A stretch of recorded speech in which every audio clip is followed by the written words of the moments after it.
본문 말씀 한번 합독하기를 원합니다. 베드로전서 2장 11절부터 17절 합독합니다. 시작. 하나님의 사랑하는 자들아, 거류민과 나그네 같은 너희를 권하노니 영혼을 거슬러 싸우는 육체의 정욕을 제어하라. 너희가 이방인 중에서 행실을 선하게 가져 너희를 악행한다고 비방하는 자들로 하여금 너희 선한 일을 보고 오시는 날에 하나님께 영광을 돌리게 하려 함이라.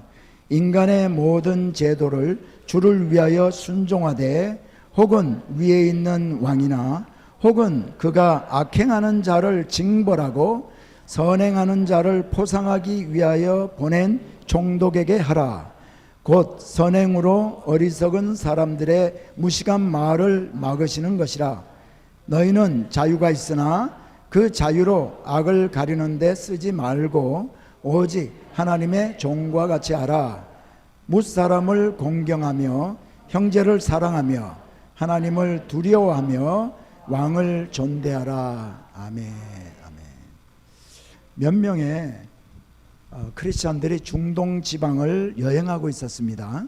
그런데 어떤 지방을 지나는 동안에 그곳에 하나님을 경외하는 할아버지 한 분, 한 경건한 할아버지 한 분이 살고 있다는 말을 그들이 들었습니다. 그래서 그들이 그곳을 떠나기 전에 그 할아버지를 꼭 한번 만나보고 싶었습니다. 경건한 그 예수 믿는 사람을 만나기를 원해서 이렇게 저렇게 물어봐서 결국은 그 할아버지 집을 힘들게 찾아갔습니다. 그 집을 찾아가 봤더니 그 집은 오두막이라고 할 수 있을 만큼 아주 작은 집이었습니다. 그 집 안으로 초대되어서 들어갔습니다. 근데 안에 들어가서 이 세간살이를 이렇게 보니까 초라하기 짝이 없었어요. 간이 침대가 하나 놓여 있고 작은 밥상 겸 테이블 하나가 한쪽 구석에 이렇게 있었습니다. 그리고 앞에 작은 의자 하나 있고 찌그러진 낡은 스토브 하나가 이렇게 한가운데 이렇게 있을 뿐이었습니다. 그래서 이 사람들이 그 할아버지에게 물었습니다. 불쑥 이렇게 묻습니다. 할아버지의 가구들은 다 어디에 있습니까? 하고 이렇게 물었더니 이 할아버지 성도는 대답을 하지 아니하고 오히려 질문 하나를 또 던집니다. 당신들의 가구는 어디에 있어? 그랬더니 이 말이 끝나기가 무섭게 그 질문했던 그 사람이 이렇게 얘기합니다. 집에 있지 어디에 있겠습니까? 우리는 지금 여행 중에 있어요. 여행 중에 가구를 가지고 다니는 사람이 어디에 있습니까? 그렇게 얘기를 합니다. 그랬더니 이 할아버지가 나도 그렇습니다. 당신들처럼 나의 영원한 집에 나의 모든 가구가 있어요. 순례의 길을 걷고 있는 여행객이 많은 짐을 가지고 다닐 이유가 어디에 있겠습니까? 하고 얘기했습니다. 그렇습니다, 여러분. 여행 중에 누가 많은 짐을 가지고 다니겠습니까? 사실 우리도 순례의 길을 걷고 있는 여행 중에 있는 사람입니다. 미국 영주권, 시민권 다 우리가 가지고 있습니다. 그런데 우리는 이 땅에 영원히 영주할 수가 없습니다. 언젠가는 떠나야 할 순례객들입니다. 가야 할 목적지가 있습니다. 하늘나라가 우리들의 목적지인 줄 믿습니다. 그러나 우리는 이 사실을 너무나 잘 알아요. 너무나 잘 알면서도 마치 영원히 이 미국에서, 이 땅에서 살 것처럼 살고 있습니다. 왜 그럴까요? 우리 안에 있는 육체의 정욕 때문입니다. 우리가 죄의 충동을 가진 육체 안에 거하기 때문입니다. 그래서 우리가 육신을 입고 이 세상에서 살고 있는 한 육신의 정욕으로부터 결코 우리는 자유로울 수가 없습니다. 그래서 사도 바울은 갈라디아서 5장 17절에서 이렇게 말씀합니다. 육체의 소욕은 성령을 거스리고 성령은 육체를 거스리나니 이 둘이 서로 대적함으로 너희가 원하는 것을 하지 못하게 하려 함이라 라고 말했습니다. 우리 안에 싸우고 있는 이 육체의 소욕으로 벗어나기 위해서 사도 베드로도 오늘 본문 11절에서 영혼을 거슬러 싸우는 육체의 정욕을 제어하라 라고 강조하고 있습니다. 육체의 정욕은 우리가 의도적으로 자르고 버리고 이렇게 버리겠다고 이렇게 결단하지 않으면은 결코 벗어날 수 없기 때문에 사도 베드로도 사도 바울도 이것을 결단하면서 벗어나라라고 또 제어하라라고 이렇게 얘기를 하고 있습니다. 그리고 12절에서 사도 베드로는 이방인 중에서 행실을 선하게 가지라라고 말합니다. 본문 2장 12절입니다. 너희가 이방인 중에서 행실을 선하게 가져 너희를 악행한다고 비방하는 자들로 하여금 너희 선한 일을 보고 오시는 날에, 주님이 다시 오시는 그날에 하나님께 영광을 돌리게 하려 함이라. 여러분, 오늘 베드로전서 이 서신서를 받는 사람들은요, 이방 사람들이었습니다. 이방인입니다. 그러나 베드로는 마치 그들이 이스라엘 백성인 것처럼 너희가 이방인 중에서 행실을 선하게 가지라 라고 말합니다. 여러분, 이거 간단하게 보이는 것 같아도 이것이 보통 일이 아닙니다. 더 이상 하나님의 언약으로부터 외인도 아니요 이방인도 아니라라고 이 이방인들에게 얘기를 하고 있는 겁니다. 그래서 이제는 하나님의 자녀가 되었으니 하나님의 자녀가 된 너희들이 너희를 악행한다고 잘못하고 있다고 비방하는 그러한 자들마저도 얻기 위해서 선행을 해야 한다, 좋은 일을 해야 된다라고 얘기를 하는 겁니다. 자, 이들이 무엇 때문에 사람들로부터 악행을 이렇게 한다는 비방을 들었는지 베드로가 우리들에게 본문에서 얘기를 해주지 않기 때문에 우리는 잘 알지 못합니다. 그러나 그들은 분명히 예수를 믿기 때문에 이방인들로부터 이유 없는 비방을 많이 받았을 것입니다.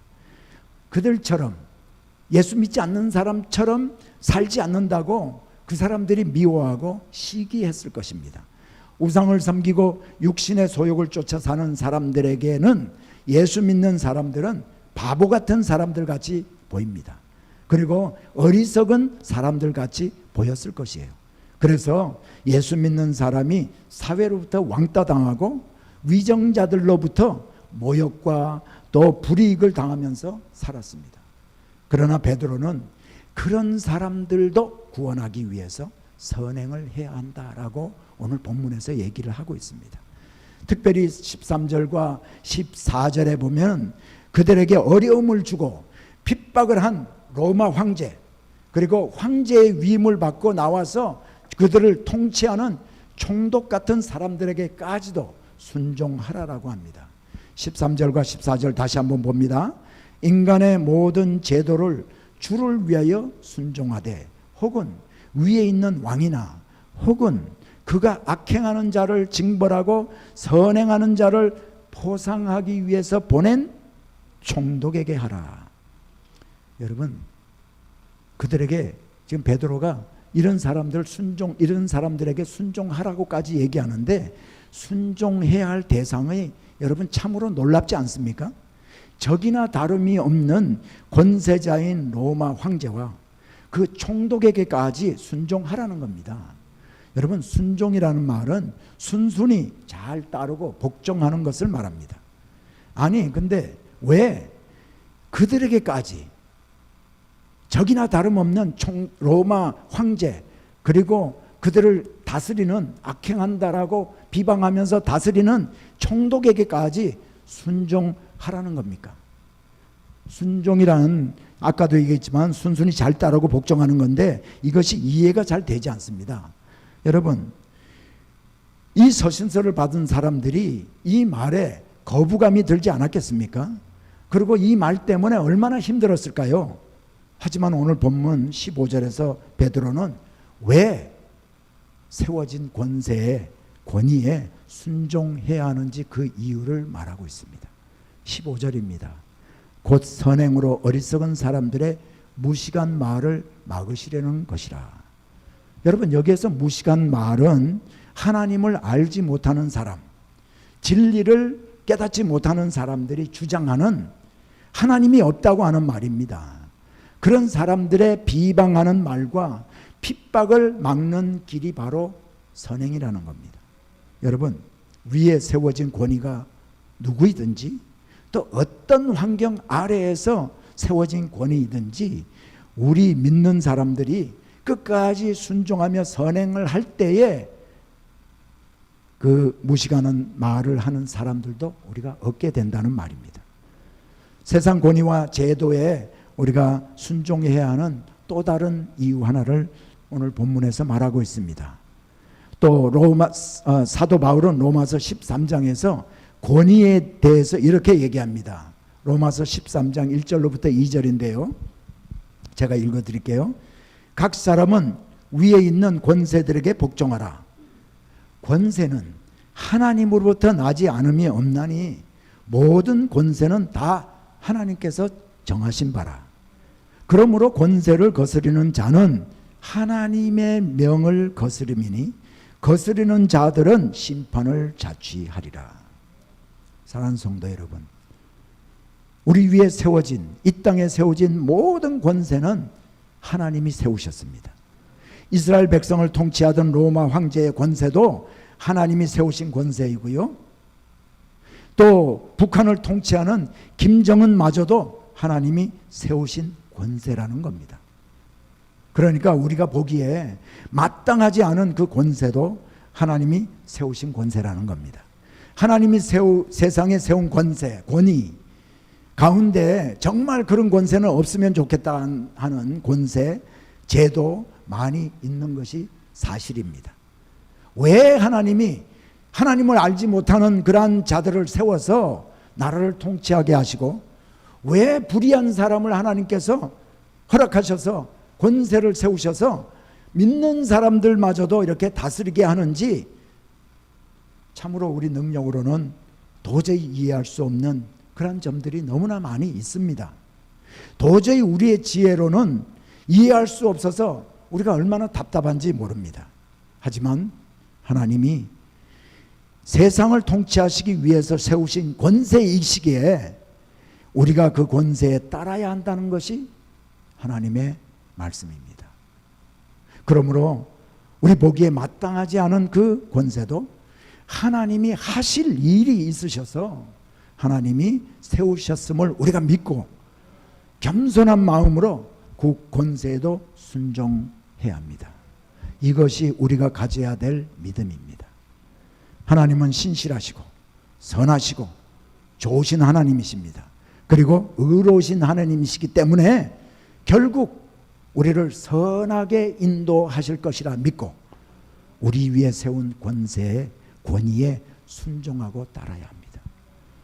자기 위에 세워진 그 권위를 끝까지 인정하려고 애썼던 사람이 있습니다. 다윗이죠.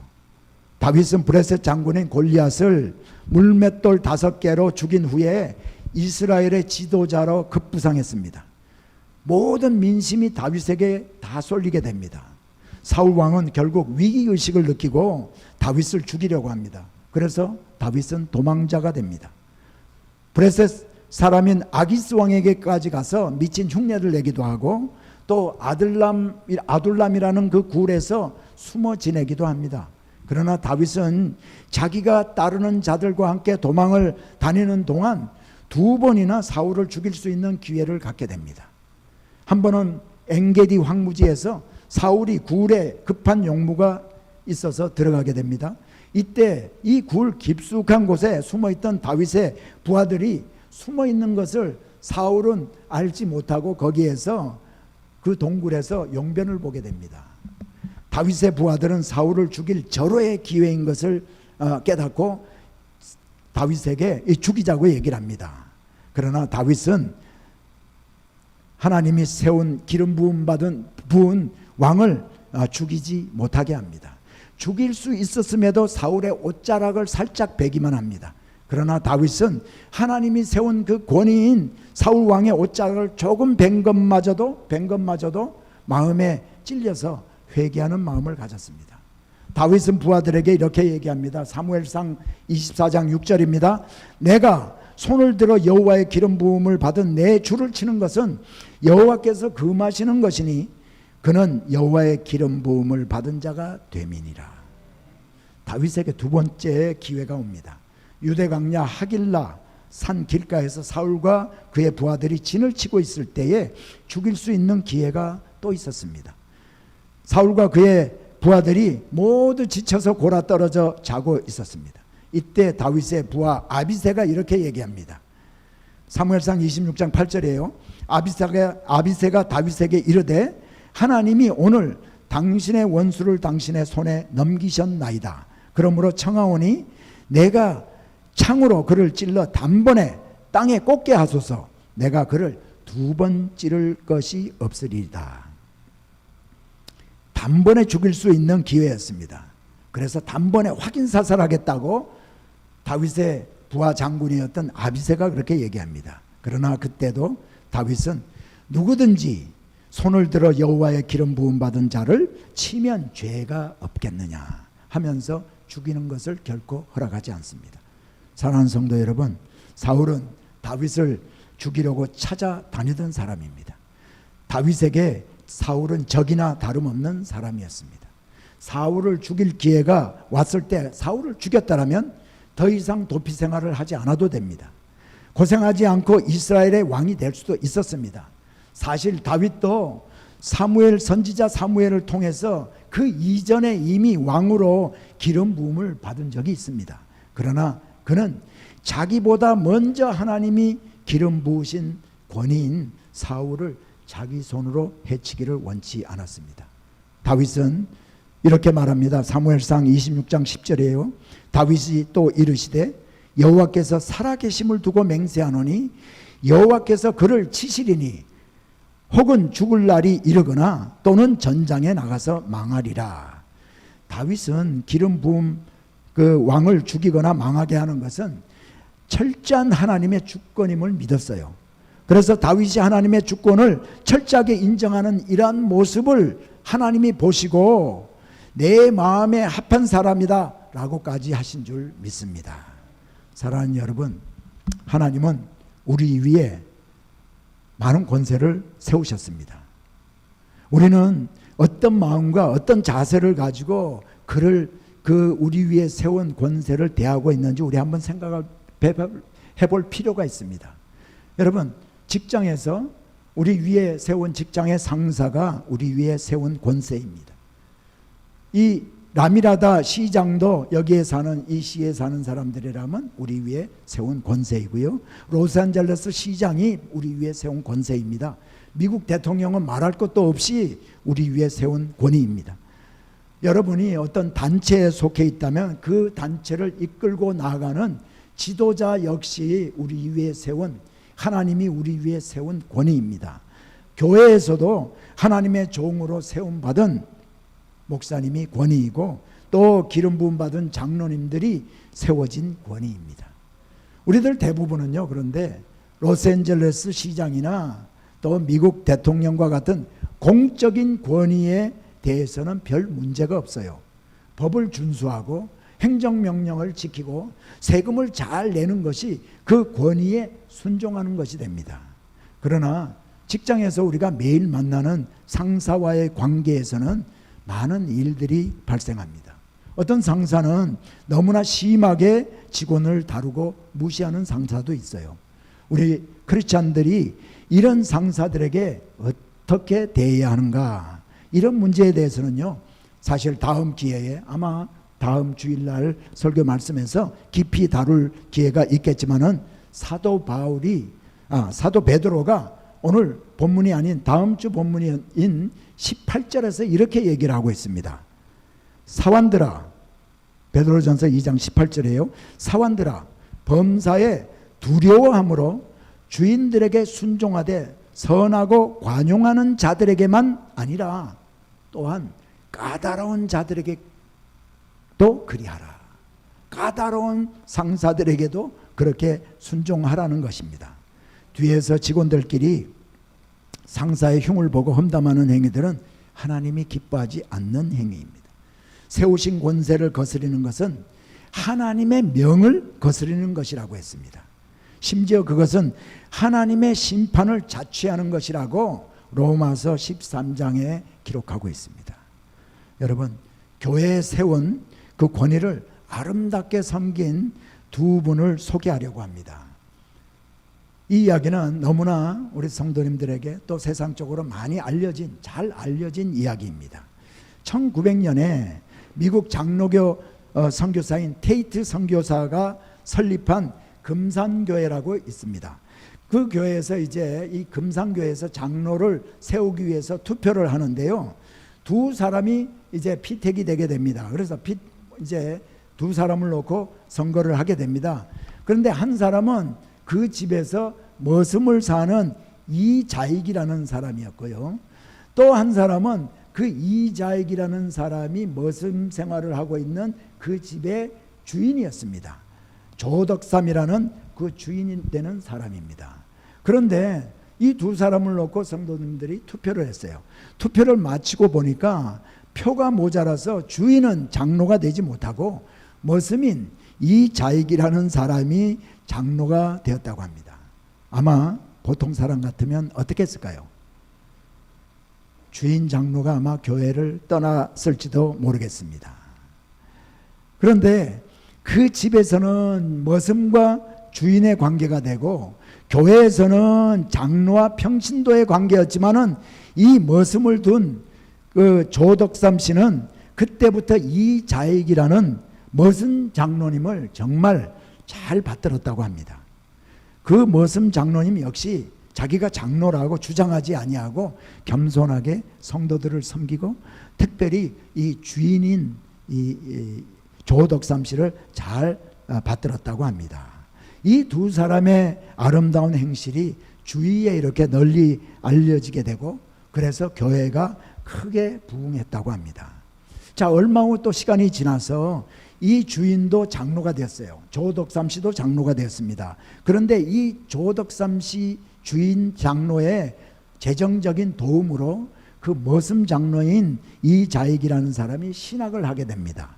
그리고 이 미국 선교사 테이트 선교사가 그 교회를 떠난 후에 이 교회의 담임 목사님으로 머슴이었던 이자익이라는 그분이 와서 이제 담임 목사가 되었고 그 교회의 이 조덕삼 장로는 아름답게 그 자기 집에 머슴으로 있었던 담임 목사님을 잘 섬겼다라고 합니다. 여러분, 장로님과 머슴이었던 목사님은 이 한 교회를 섬기면서 순종하고 사랑하고 서로 섬기면서 이렇게 좋은 관계를 유지함으로 말미암아 교회가 엄청나게 부흥하고 이러한 아름다운 이야기가 널리 알려져서 오늘까지도 우리 목사님들이 이 이야기를 설교에서 많이 인용을 하고 있습니다. 얼마나 아름다운 이야기입니까? 나는 소명교회 성도님들도 이 장로님들처럼 아름답게 섬기는 사람들이 다 되시기를 예수의 이름으로 축복합니다. 겸손한 마음으로 서로 받들고 서로 아끼고 주장하는 자세를 갖지 아니하고 모든 사람들에게 본이 되는 사람들로 우리 모두가 변화되기를 원합니다. 우리들의 궁극적인 관심은 어떻게 하면 믿음 생활 잘하는가입니다. 어떻게 하면 믿음을 지키면서 하나님이 기뻐하시는 그러한 삶을 사는가 하는 것입니다. 그런데 우리들이 직장과 가정을 제외하고 나면은 시간을 가장 많이 보내는 곳이 바로 교회 아니겠습니까? 교회 생활이 우리의 삶 자체라고 할 만큼 여러분과 저에게 교회 삶이 큰 비중을 차지합니다. 그래서 교회가 평안할 때 우리의 마음에 평강이 있고 우리의 가정도 평안한 것을 여러분 다 경험하신 줄 믿습니다. 그런데 예수 그리스도를 머리로 하는 그 교회를 화평하게 하고 또 평안하게 할 책임이 누구에게 있을까요? 여러분과 저 우리 각자입니다. 우리 한 사람 한 사람이 몸된 교회의 지체로서 맡겨진 일을 잘 감당하고 손의 역할을 하는 성도는 손의 역할을 감당하고 발의 역할을 감당해야 하는 성도는 발의 역할을 감당하고 또 그렇게 사명을 다할 때 교회가 교회로서의 사역을 감당할 수가 있고 주어진 사명을 잘 해낼 수가 있는 것입니다. 여러분, 교회는 서로가 섬기고 사랑해야 하는 것입니다. 그러나 교회에 맡겨진 사명을 다하고 교회가 유기체로서 이렇게 원활히 움직이기 위해서는요, 질서도 세워져야 합니다. 그래서 하나님은 교회에도 각자 위에, 우리 위에 권위를 세우셔서 교회를 섬기도록 하셨습니다. 교회에는 조직이 있어서 부서장이 있고 목자가 있고 안수집사가 있고 또 장로님이 있고 교역자가 있습니다. 그런데 몸된 교회가 유기적으로 잘 조화를 이루기 위해서 꼭 필요한 것이 바로 권위에 순종하는 겁니다. 하지만 위에 세운 권위라고 해서 언제나 옳을까요? 그렇지 않죠. 때로는 실수를 하기도 하고 때로는 잘못을 범하기도 합니다. 이런 잘못들은 결국은 고쳐져야 합니다. 그리고 바로 잡혀져야 합니다. 그러나 하나님의 말씀은 자기 위에 세운 권위에 있는 사람의 잘못을 고치려고 하는 것은 권위에 순종해야 할 사람의 몫이 아니라는 겁니다. 장로님의 잘못이 있다면 이것은 목사님이나 하나님의 몫이 될 것이고, 부교역자의 잘못된 일도 담임 목사님이나 하나님이 하실 일이라는 겁니다. 이것이 오늘 우리에게 가르쳐주는 권위에 대한 성경의 가르침입니다. 적이나 다름없던 로마 황제와 그가 보낸 총독 같은 지방 방백에게까지 순종해야 한다면 교회에 세우신 하나님의 권위에 대해서는 더 말할 나위 없이 순종해야 한다는 겁니다. 각자의 성공적인 믿음 생활을 위해서 이것을 여러분 꼭 마음에 새겨두기를 축복합니다. 부탁을 드립니다. 나는 내 위에 있는 권위의 잘못을 지적할 수 있는 위치에 있지 않다. 이것을 여러분 마음에 새기고 있는 한 우리는 하나님이 세우신 권위로 인해서 시험 들지 않고 그 일로 인해서 하나님으로부터 책망받지 않을 것입니다.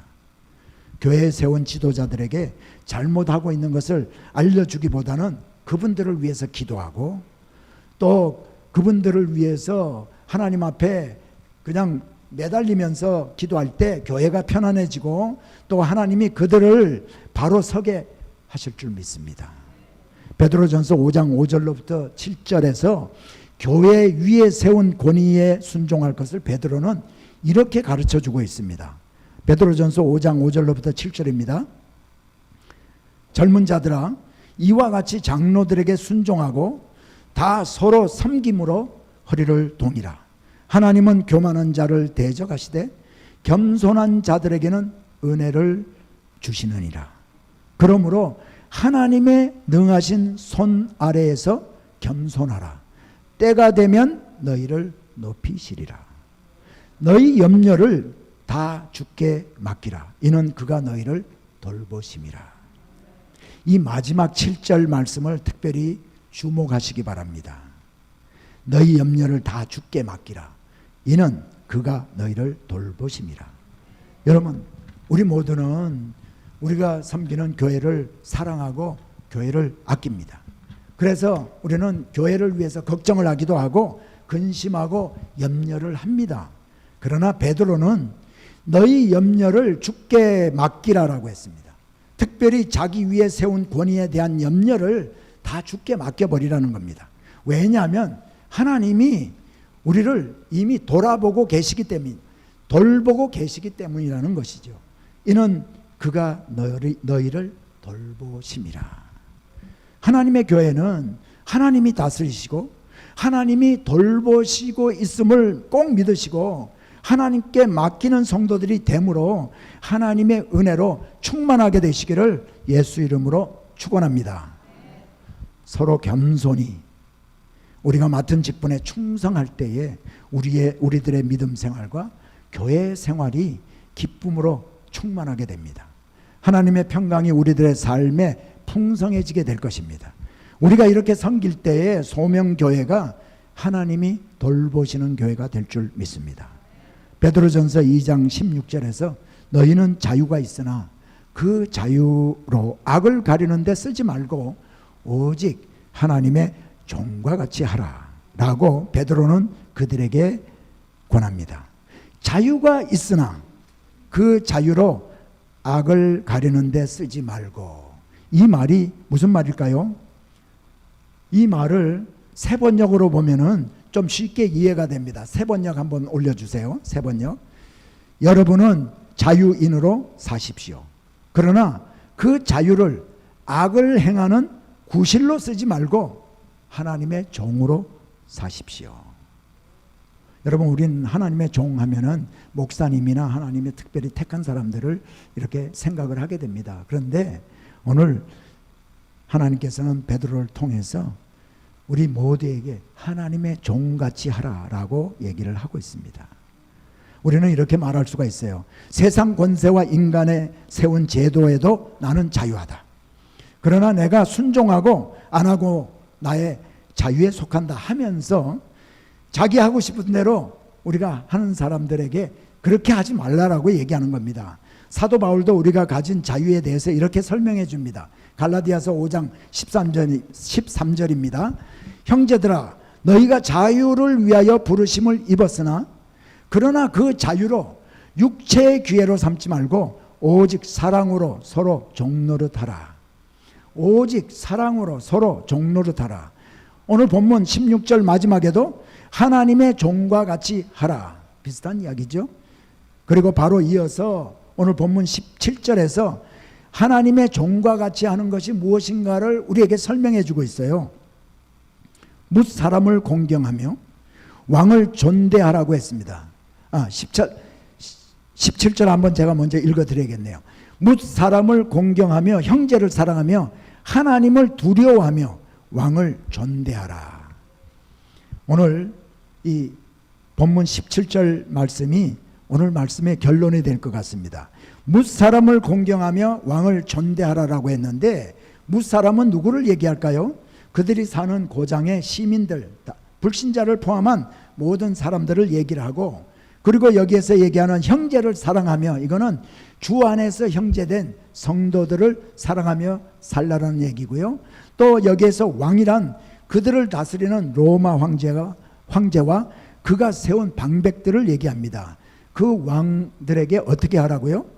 그 하나님을 두려워하며 왕을 존대하라. 어떻게 하는 것이 두려워하는 것일까요? 종이 주인을 무서워하는 것처럼 하나님을 무서워하라는 말일까요? 사랑하는 여러분, 이것을 알기 위해서는요, 우리가 아버지와 자녀의 관계를 생각해 한번 보기를 원합니다. 우리 자녀들은 아버지가 자신을 사랑하는 것을 너무나 잘 알기 때문에 아버지와 함께 놀 때도 목에 올라타기도 하고 응석을 부리기도 하고 또 아버지에게 뭐 반말을 하기도 하고, 그러나 아빠는 자기가 잘못하는 일이 있을 때에 야단을 치기도 하고 벌을 주시는 분이심을 우리 자녀들은 잘 알고 있습니다. 그리고 아빠가 자기를 사랑하고 있음을 의심치 않습니다. 여러분, 바로 이것이 하나님을 경외하고 두려워하는 마음입니다. 그래서 최종 권위자이신 하나님이 우리를 얼마나 사랑하고 있는지를 알고, 그래서 우리가 그 하나님 앞에 신뢰를 드릴 때 우리는 안심하고 우리 위에 세우신 모든 권위, 우리가 볼 때 마땅하지 않은 그러한 권위에게까지도 순종할 수 있다는 겁니다. 오늘 말씀을 다시 한번 정리해 봅니다. 우리 위에 세워진 권위에 대해서 순종해야 한다는 것이 오늘 말씀입니다. 하나님이 세우신 그 권위에 우리가 순종해야 한다. 그 이유가 무엇인가? 권위에 순종하는 선행을 우리가 할 때, 우리가 볼 때 마땅하지 않은 그 권위에게도 순종하는 것이 바로 선행인데, 이러한 선행을 할 때 사람이 얻어지기 때문이라는 겁니다. 그리고 모든 권위가 하나님이 세우셨기 때문입니다. 그리고 우리에게 우리 위에 세워진 권위가 잘못하는 것이 보일 때에도 주님을 신뢰하고 주님께 맡기는 것이 우리의 도리라는 겁니다. 왜냐하면 주님이 이미 모든 것을 다 아시면서 특별히 우리를 돌보고 있기 때문이라는 거죠. 그런데 여러분, 여기에서 지금 여러분이 이 말씀을 들으시면서 가진 의문이 하나 있을 줄 믿습니다. 그 의문에 대한 해답을 제가 말씀을 드리려고 하는데요, 우리가 순종해야 할 그러한 권위에 대해서도 전제가 있습니다. 전제. 그 전제 두 가지가 있는데요, 첫 번째는 그 권위가 하나님의 뜻에 위배되지 않아야 합니다. 또 두 번째는 그 권위가 악을 막아주고 선을 보호하는 권위라야 합니다. 13절과 14절을 다시 봅니다.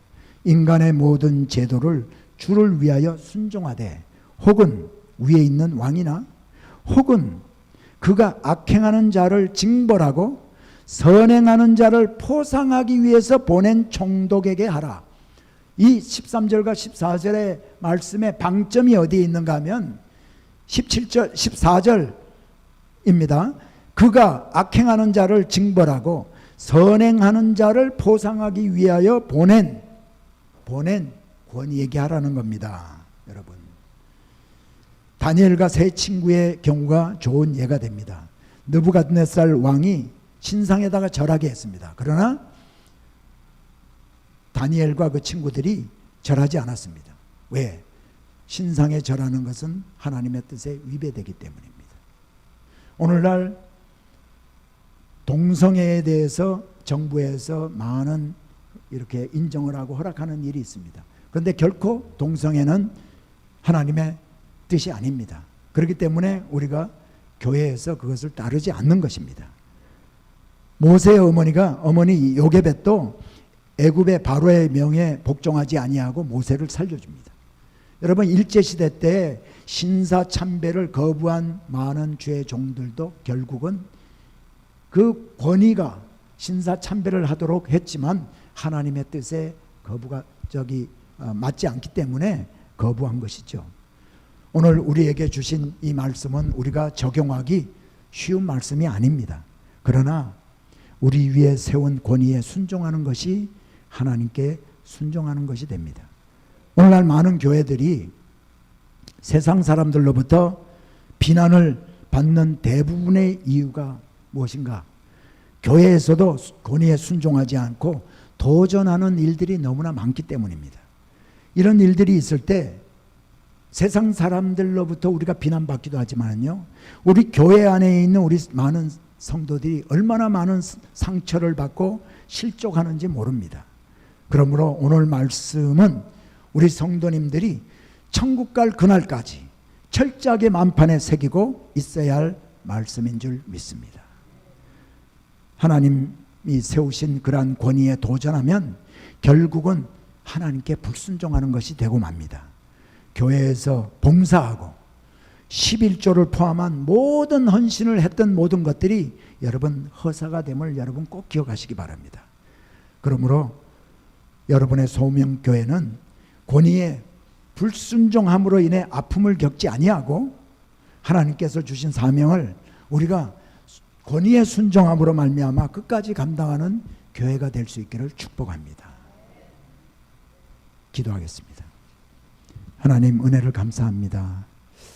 오늘 주신 말씀 우리가 이해가 안 되는 부분도 많이 있지만 하나님이 세우신 모든 권위가 하나님이 세우셨으므로, 또 하나님이 우리가 볼 때 마땅하지 않은 그 권세마저도 또 이유가 있어서 세우신 이유가 있기에 세우셨으므로 우리가 믿고 순종할 때에 하나님의 하실 일들이 이 땅에 펼쳐지게 될 줄 믿습니다. 그리고 우리가 순종함으로 말미암아 많은 사람들을 얻게 되고 교회도 평안을 찾고 많은 사람들을 주님 앞으로 인도하게 될 줄 믿습니다. 이 말씀을 우리가 가슴판에 새기고 사는 우리 모두가 되도록 축복해 주시옵소서. 예수 그리스도 이름으로 기도드리옵나이다. 아멘.